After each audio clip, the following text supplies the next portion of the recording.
Hi, I'm Trav. Welcome to Allergic to Kimchi, a travel series where I navigate the Korean capital of Seoul, as well as my allergies to peanuts, nuts, seafood, fish, and depending on the amount, eggs. I started off in Gangnam and the high-end shopping street of Garosu-gil. Now, I'm not usually one to spend big when it comes to clothes, but sometimes I enjoy acting like I do. One great place to do that is Art Era, which is like a surreal art exhibit that also happens to be a store.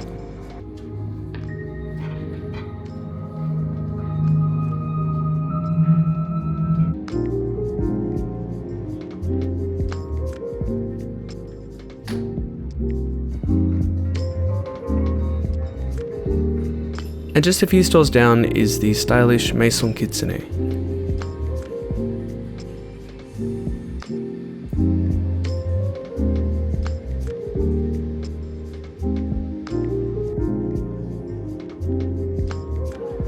Another shopping spot in Gangnam is the sprawling shopping complex that is coex Mall. It's famous for the Starfield Library, which, to be honest, I was just kind of whelmed by. I mean, it's nice, but I don't know, I thought it'd be more impressive. Now let's talk about a real landmark. 아름다워 사랑스러워 the Gangnam Style statue. Now, I did think about doing the dance in front of the hands, I really did. So I did. The rest of this clip is muted for copyright, but you know what Gangnam Style sounds like. Time for dinner. I checked the menu for this chain restaurant BHC and there wasn't a lot I could clearly eat, but there were some things. I got the Pringle boneless chicken. Unfortunately, it wasn't good. The chicken was super dry and blocky, and I didn't like the sweet powdery coating. I'm sure they've got much better things on the menu, but yeah, this didn't work out. Okay, time for bed. My first morning in Seoul started with a walk down yeonnam-dong's Yeontrol Park. Previously an abandoned rail line, it's now a lovely stretch of nature that's perfect for a morning stroll.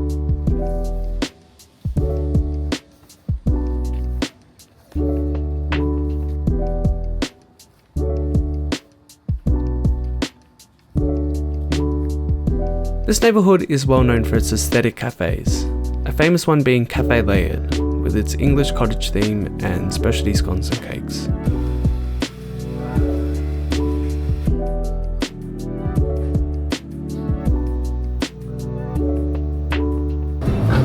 알레르기가 있어요.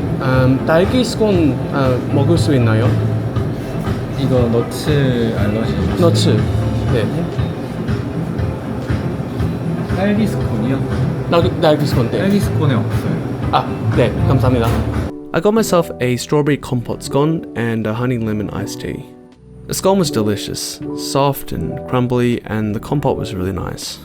The tea was refreshing and wasn't overly sweet. I was on the way back to Yeontrol Park when I stumbled upon this gorgeous entrance to a cafe called seongsudang.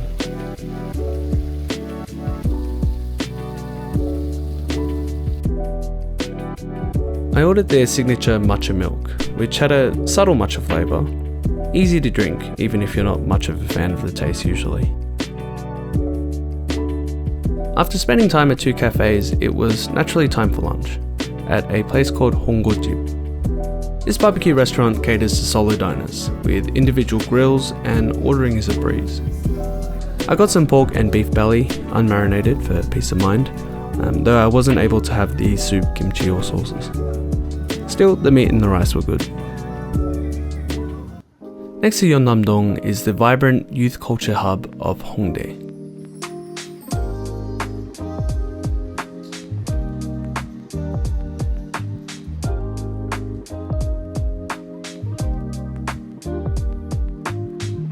For those of you like me who are K-pop fans, the Whitney store in AK Plaza is a top spot for albums, light sticks, and especially concert merch.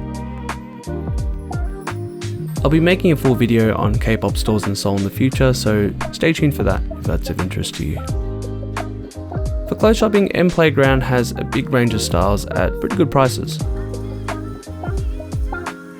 I got this long sleeve knit polo for about 19,000 won and this jumper for 38,000 won. Hongdae is packed full of stores, eateries and photo studios. You could easily spend the whole day just exploring the main shopping strip.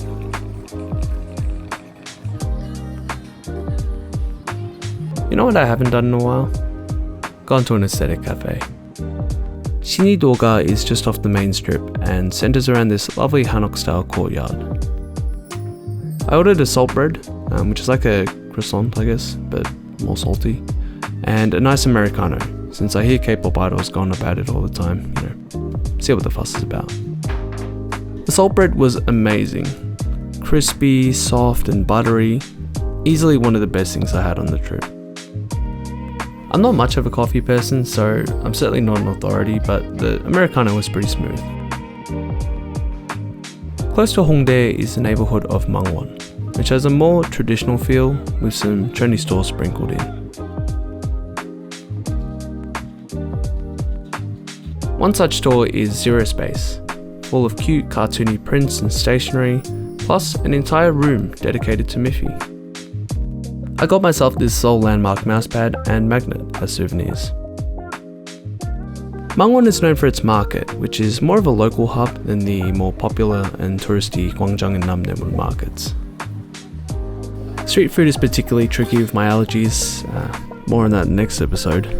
There's a lot of seafood around and there's a high risk of contamination in terms of cooking oils and sauces and handling, so I stuck to strolling around and taking in the atmosphere. I went to the nearby burger chain Mum's Touch, which I felt confident enough in that I took this establishing shot. However, even when trying to order the most basic burger, I was told the sauce had some peanuts, so no luck there. Plan B for dinner was a craft beer place in Hongdae called Craft Hans, and to save myself the trouble, I opted for the safest thing I could think of. A pepperoni pizza. It was pretty nice actually. And it's here that I finished up my first full day in the Korean capital. Hi, I'm Trav. It's 7:15 in the morning and I'm outside at a park. Why, you ask? The plan was to walk 18.6 kilometers or 11.5 miles along the trails of Seoul's city wall. Known as Hangnyang-do-song, the wall stood from about 1400 to 1900 before being destroyed by Japanese occupation and changes to infrastructure. However, thanks to restoration and preservation efforts, about 70% of the wall stands today. I would start at the western foot of the mountain of Namsan, head north through the city to the mountains of Ingwonsan and Pokaksan, then down the eastern side of the trails, finishing with a climb up and down Namsan. It took just a few minutes to reach Sungnaemun, one of 8 notable gates along the wall, though 2 of them are no longer standing and are marked by sites. If you're walking the trails, a fun little thing you can do is this stamp tour. Take a map and stamp it at 4 checkpoints along the walk.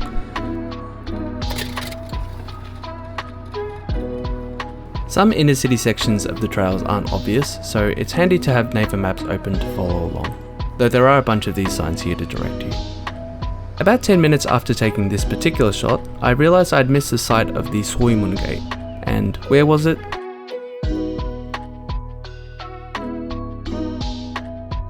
Right across the road from that very sign. Yes, I did come back to record this. A short walk away is the site of the second absent gate of Tonimun, which has this nice little resting area, as well as the second stamp of the tour. From here, Sajik Park takes you steadily above the city towards the mountain of Inwangsan.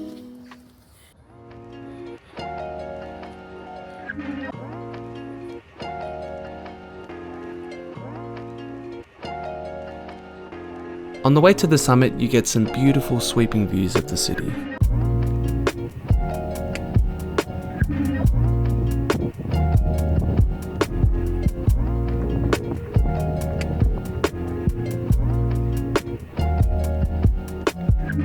Just be careful of the slightly sketchy rock stairway.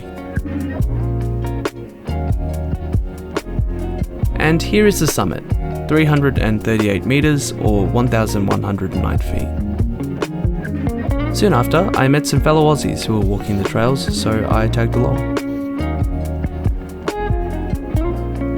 This video was originally going to be more of a talking to camera style vlog, but I didn't want to do that in front of a bunch of people I just met, so yeah, I kind of abandoned that. Here is the gate of Changgimun, which is about a third of the way around the circuit and the third stop of the stamp tour. After I left, I realised I didn't actually record myself stamping the page, but I did do it. From here the route would normally go to the summit of Bukaksan, but due to some repairs on the trail they had to alter it. Don't you worry, still plenty of walking to do.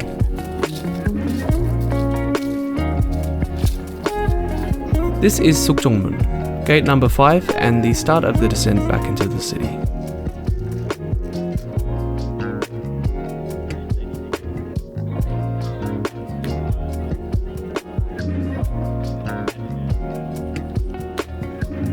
Waryeong Park was one of my favourite sections of the walk. The bright autumn colours and the city laid out in front of you was really beautiful.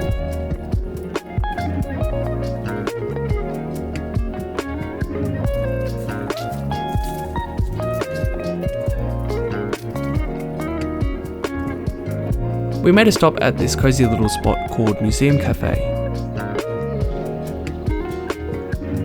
I had an iced Americano, and it was decent.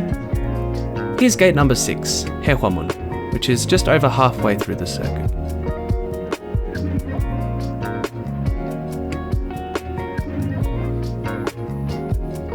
Afterwards, it was some uphill walking along Naksan Park, then back downhill to reach gate number 7, Hungingjimun, which is about 2/3 of the way around the circuit and the final stop of the stamp tour. My new friends and I hadn't had lunch yet, so we decided to go off the trail by the lovely Cheonggyecheon stream towards Gwangjang Market.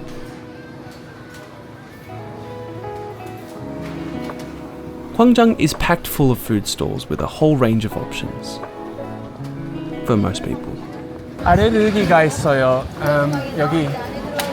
No. No? Okay. 네. Time to think of something I could actually eat.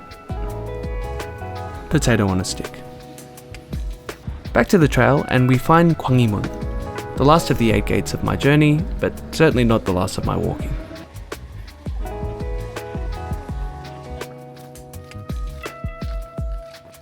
A gradual ascent led us to the eastern foot of Namsan, and from here I really started to feel it.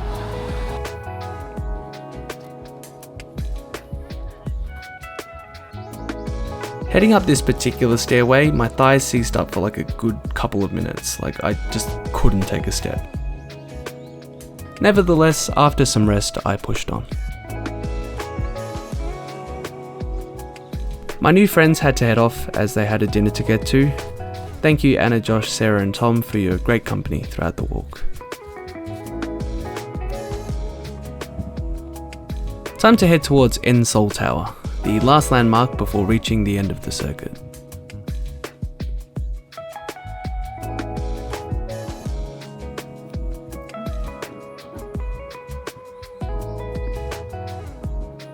Thankfully, the worst of the climbing was behind me, and it wasn't long before I made it to the tower.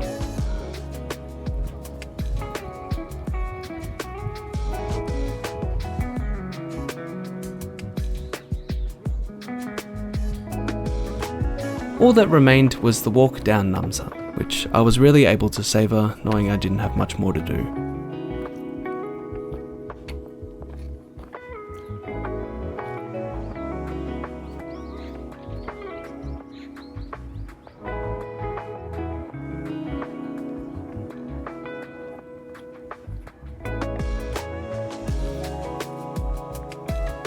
Onto the final stretch, and it was right after taking this shot I realised I needed to be walking on the other side of the wall. Damn it. Okay, now this is the final stretch. It's the sign. It's the sign. Oh. Finally. Finally indeed. After 9.5 hours of walking, I had completed the Seoul City Wall trails. Time to celebrate with some KFC, and yes, the K stands for Kentucky. This here is a zinger with a fried mozzarella patty, and oh my god, it was so good. They also do chicken skin as a snack, which is perfect with a nice cold beer. Hi, I'm Trav. Good morning Seoul, and good morning New Jeans. It's day 4 and I'm headed to the fashionable neighbourhood of Seongsu, starting with a visit to a cafe called 4Plan.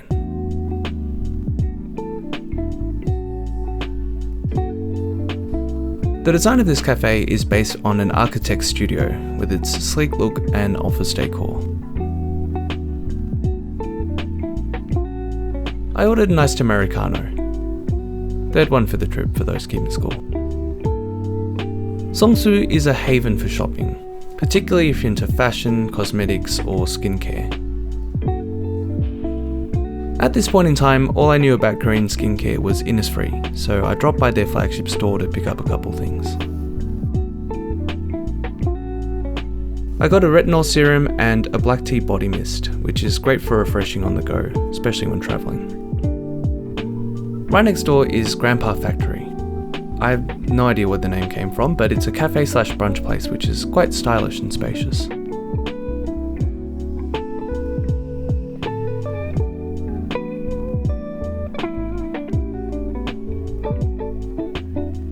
I got a tomato focaccia, a salt bread and a green apple iced tea.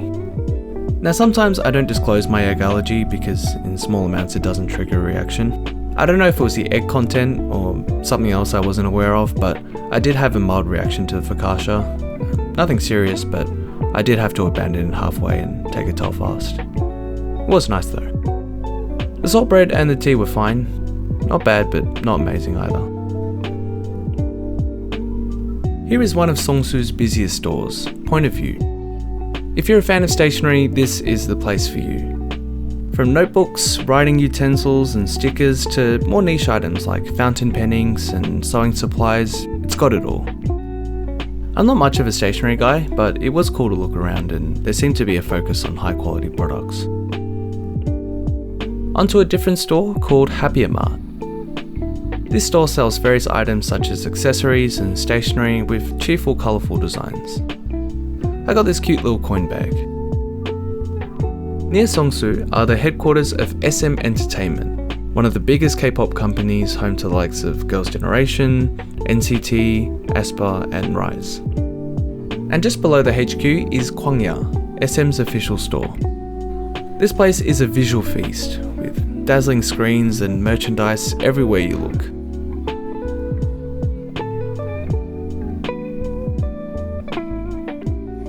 Right next to the SM building is Seoul Forest, a massive park where I got to capture some lovely autumn colours. Here's a little montage for you.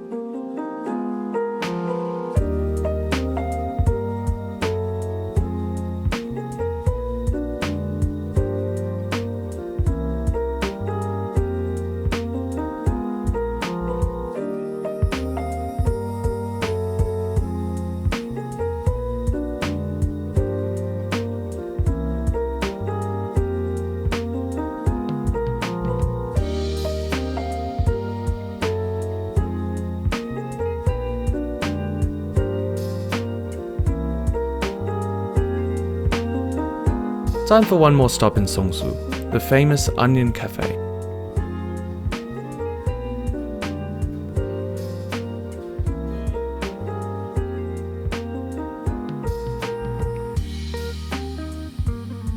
I ordered a dark chocolate salt bread and a hibiscus and roses tea. Both of them were really good. I loved the rich chocolate coating on the bread, and the tea had a refreshing natural sweetness. As the sun set, I made my way to the neighbourhood of Myeongdong, with the first order of business being dinner at Honggojip. Now, I know that I've already been to Honggojip during this trip, but with my allergies, sometimes you find a good thing, you just gotta stick with it. Myeongdong is a bustling tourist hub and another area that's famous for its shopping, from glitzy department stores to cheap underground vendors. Oh, hey New Jeans. Speaking of K-pop, at the basement level of Lotte Plaza is Music Art, which is a great place for buying albums. I grabbed a couple that I was looking for, Hard by Shiny and Metamorphic by Stacy. Most of the action in Myeongdong happens on its pedestrian streets, lined with hundreds of retailers and food stalls. It's worth mentioning that with this area being so touristy, you're likely paying more for street food that's considered not as authentic as other places in Seoul. A place like Mangwon Market from my first video would probably be better in terms of value and quality, though with my allergies I can't speak from experience. Now we can't talk Korean shopping without Olive Young. This is their flagship store and it was so hectic, like it was hard to just move around. It was cool just to feel the buzz of it all, but mind you, there are dozens of Olive Youngs all around Seoul and actually 6 just within Myeongdong, so no need to fret if it gets too much for you. Here's another K-beauty store, Style Nanda, and at first glance it looks like a normal store, albeit a very pretty one. But if you head upstairs you'll find a couple of very elaborately decorated floors, which, at least while I was there, were surprisingly empty.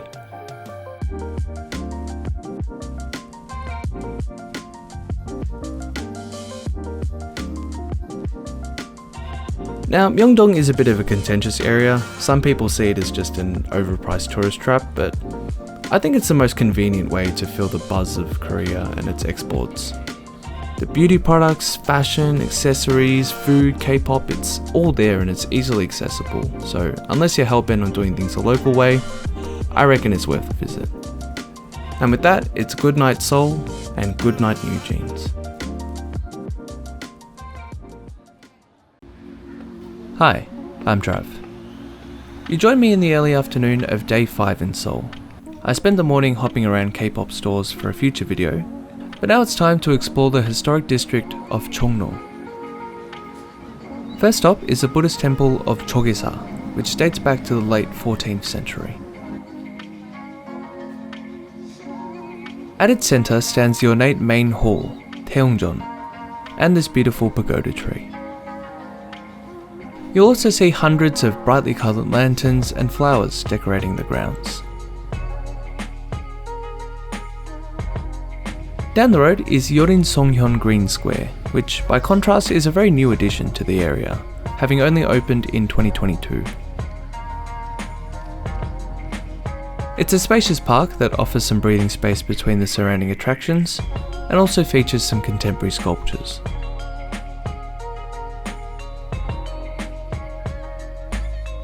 Just next to the square is the famous palace of Gyeongbokgung.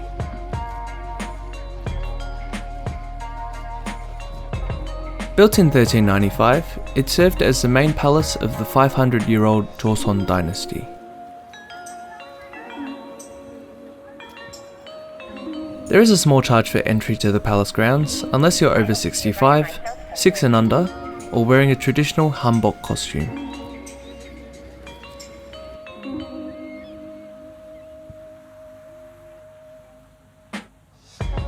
This is one of the most picturesque spots, Gyeonggi Pavilion. And my absolute favourite, Hwangwonjeon Pavilion.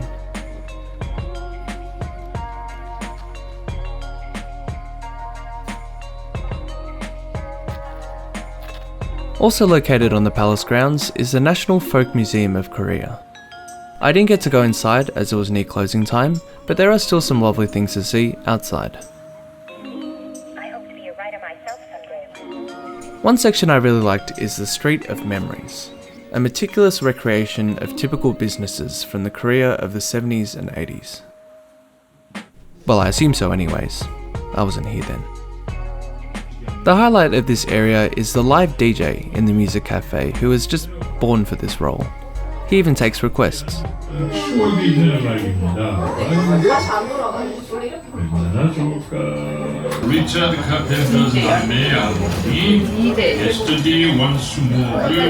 With the evening approaching, I was to continue my exploration of Jongno the next day.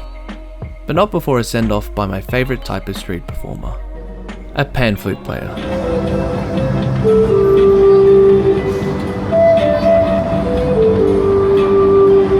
Peak vibes if you ask me. For dinner, I headed to the industrial neighbourhood of Ujiro, to Mansonhop, one of a few restaurants that makes up Nogari Alley. Apparently it's not as popping as it used to be, but people come to this area to catch up and eat nogari, which is dried young pollock fish with beer. Given my allergy to fish, I had to go for the next best thing, fried chicken. The chicken was just what I was after, crispy and juicy. It was the one thing I was really set on food-wise for the trip, and I'm glad I got to enjoy it. Welcome to day 6, and welcome back New Jeans. I'm headed back to Jongno, nice and early this time. By the way, I love seeing this little guy around. This is the emblem of Jongno. He's based on the shape of a traditional bell, but I like to think of him as one of the bananas in pyjamas. I'm starting off at this cafe called Low Roof, which has a nice traditional twist. Behind the contemporary storefront is a lovely hanok courtyard, which even has little rooms to sit and chill in. I got a cafe latte. Yes, not a nice Americano for once. The cafe is right across the road from Bukchon Hanok village, a neighbourhood filled with well-preserved traditional houses. This is a dead end. It's not all for show either.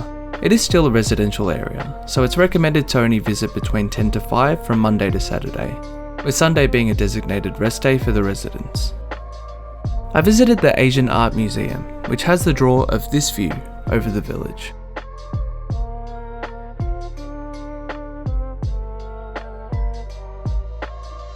Included in the 6,000 won admission fee is a tea of your choice. I got the wild mulberry leaf tea, which has a sweet herbal taste. Oh yeah, and here's the Asian art. After some more strolling around the village, it was time for lunch. I went to Najuso Najugomtang for some Najugomtang, which is a clear beef broth. Not that it was likely to be an issue, but I mentioned my allergies to the staff. They had trouble understanding at first, but a kind man sitting across from me helped explain. Thank you, that man. The broth was really nice, rich but clean enough to not feel heavy. Next stop is Insadong Culture Street, which offers plenty of eateries as well as shops with a focus on traditional souvenirs.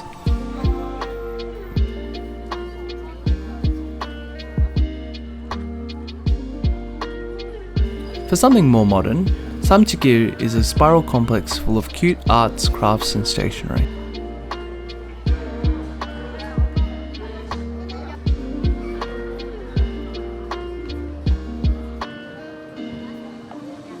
Back to the palaces, and this is Unhyonggung, a royal residence from the Joseon dynasty. It's not as grand as other palaces in the area, but in its favour it is free to enter, and I found it to be less crowded. On to the next one, Changdeokgung, which features the main hall of Injeongjeon.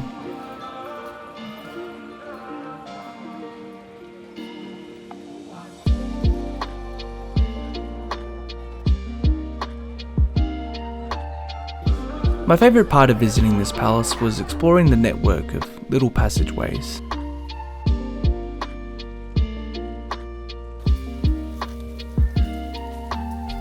Right next to Changdeokgung is Changgonggung, which has some gorgeous parkland to stroll around.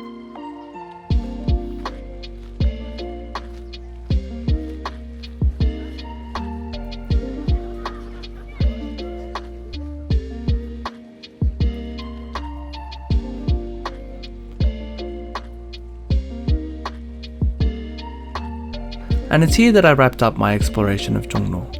Catch you in the next and final episode. Hi, I'm Trav. It's the afternoon of day 6 and I'm headed to the neighbourhood of Mullae. Mullae is an industrial area that saw a decline in the late 90s during Korea's financial crisis. With that came cheap rent, which attracted young people, particularly artists, to the area. Among its small metal workshops you'll find plenty of street art, as well as many hip cafes, restaurants and bars.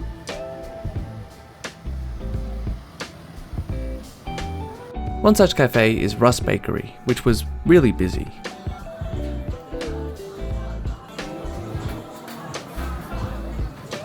I couldn't find a spot on the 2 indoor levels, so I headed to the rooftop in less than ideal conditions. I ordered a lemon cranberry scone, a raspberry pastry donut, and a milk tea. The scone had a nice balanced flavour, mainly cranberry on the inside with a subtle lemon coating on the outside. The pastry donut was great as well, crispy and crumbly with a sweet raspberry icing, and the milk tea served as a neat palate cleanser. Soon after, it was time for dinner, so I went to Old Mullae, a restaurant with a focus on Western pub fare and craft beer. I got the wings, chips and salad, which really hit the spot, especially washed down with their refreshing Life Best lager.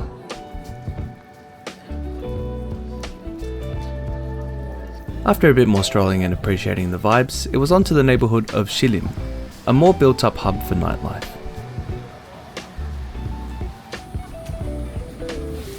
Looking for an easygoing place for a drink, I found Yokjeon Halmoni Mekju. I got a highball and some yeonnam fries, which were amazing and super crispy. On my walk around Sillim, I stumbled upon these dazzling lights along the Dorimcheon River. This is the Kwanak's Starlight Walk, which appears every year around November.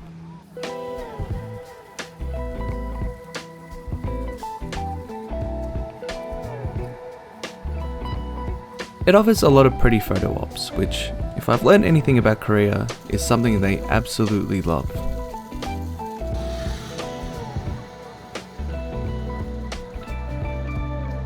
Even if you're not in Sillim in time for this display, there are still plenty of bright lights to be seen along the lively streets. It seems like a great place to hang out for drinks or to sing your heart out at a noraebang, though more suited for people coming as a group than solo visitors, I reckon. And speaking of, it was time for this solo visitor to go to bed. It's my last full day in Korea and I'm taking a trip to Nami Island, a popular destination to surround yourself with natural scenery. From Yongsan Station, it's an hour train ride to Gapyeong. Now that's a power walk. Then a shuttle bus to reach the wharf.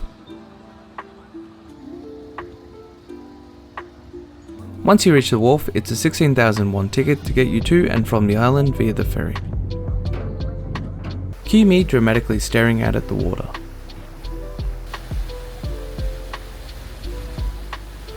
Here you'll find a lot of families, couples, and groups of old ladies who like to pose with trees.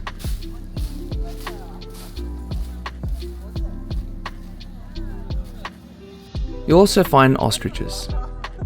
I don't know where to go with this, but you'll find them. Or maybe they'll find you. Nami Island's autumn foliage dishes up some spectacular colours. It was unreal how vivid they were.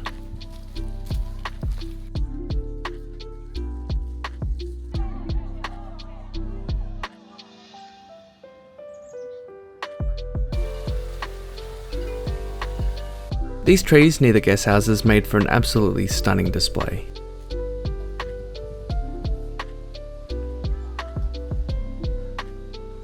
In the middle of the island is a strip with various eateries. I got this chicken skewer with a rich marinade, which was good but very messy. It also got this peacock stick of approval. A popular activity is exploring the island on bike, which you can rent at the nearby bike centre. Half an hour is enough to go around the island, but I found an hour to be nice to be able to do it at a relaxed pace. I tried to figure out a way to film while riding, but it was too difficult, so you'll just have to trust me, it was nice.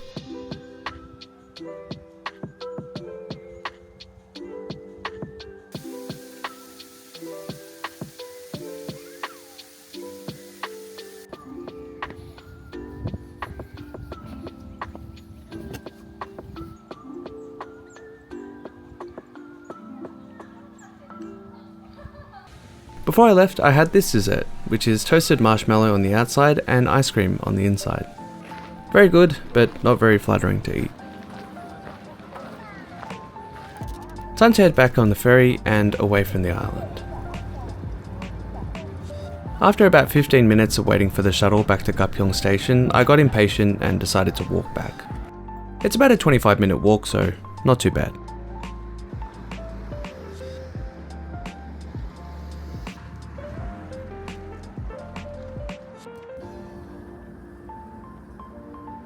Upon returning to Seoul, I randomly got a craving for American barbecue, so I went to this place in Itaewon, Linus's Barbecue. I got the original platter, which is brisket and pulled pork with pork and beans, mashed potatoes, slaw and bread rolls. The meats were super tender and flavourful, just what I'd hoped for, and the pork and beans were divine. I could have had several bowls of that. The rolls on the other sides were decent, not as good as the meats, but yeah, the meats are the main part of the meal and they nailed that, so that's fine. And that wraps up the Allergic to Kimchi series. Thank you for following along. It had been an absolutely bumper week in Seoul. I was so happy with how much of the city I got to cover and experience. But it was time to say goodbye. Don't worry, the next adventure isn't too far away.